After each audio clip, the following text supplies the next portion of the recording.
Сәлеметсіздер ме қыз келіншектер. Жайманың рецепті: 1 шай қасық тұз, 2 жұмыртқа. Жұмыртқаның ішіне 1 қасық растительный масло құйдым. Плюс 1 стакан салқын су холодильникте тұрған. Тұзы ерігенше жақсылап араластырамыз.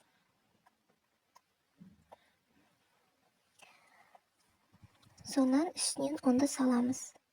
Немесе керісінше жасасаңыздар болады. Оның үстіне осы араластырған осы суды құйсаңыздар болады. Мен наоборот жасаймын, маған осылай ыңғайлы.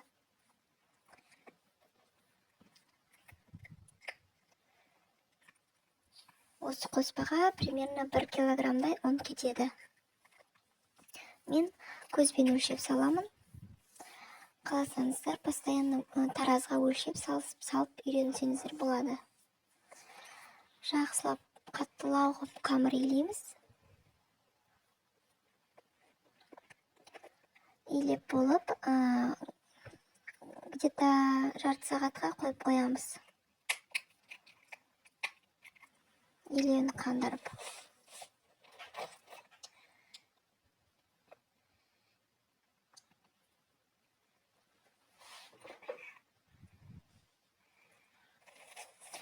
Осы қамырдан 3 жайма шығады. Өздеріңіз білесіздер, может 2-ге бөліп, 2 жайма, үлкен 2 жайма сатсаңыздар болады. Болмаса 3 бөлікке бөліп сатсаңыздар болады. Смотря қандай сізде салафан сыртына орайсыз.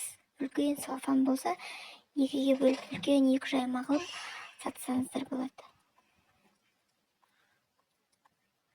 Осылай 3-ге бөліп, домалақтап алып, біртіндеп жайып шығамыз әрқайсысын.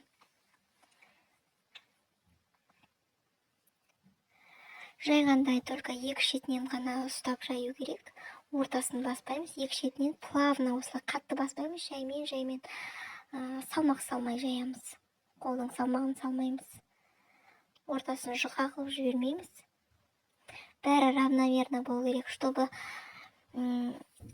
қалай айтсам екен, бәрі дұрыс па, бұрыс па, жайып жатқан жаймаңыз дәмді ма, жұқа емес, қалың емес тексеру үшін жайған қамырыңыздың әрқайсысынан, например, бір жайғанда 6 қамыр жайсаңыз, арасынан біреуін өзіңіз алып, өзіңіз үйде пісіріп жеп, тексеріп тұрыңыз постоянно.